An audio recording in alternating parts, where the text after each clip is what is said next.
આણંદ જિલ્લાના ઓડ શહેરમાં આણંદ લોકસભાના ઉમેદવાર શ્રી અમિતભાઈ ચાવડાએ ઓડ શહેરના મતદારોને ડોર ટુ ડોર પ્રચારમાં આવી પહોંચતા તેમનું મતદારો દ્વારા સ્વાગત સન્માન કરવામાં આવ્યું।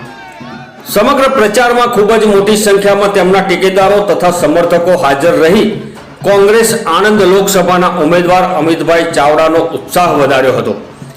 અંબાજી માતાના મંદિરે આશીર્વાદ લઈ જય ભવાનીના સૂત્રોચ્ચાર સાથે ઓડ શહેરમાં ભવ્ય રેલી કાઢી જન આશીર્વાદ માટે મતદારોને અપીલ કરી હતી।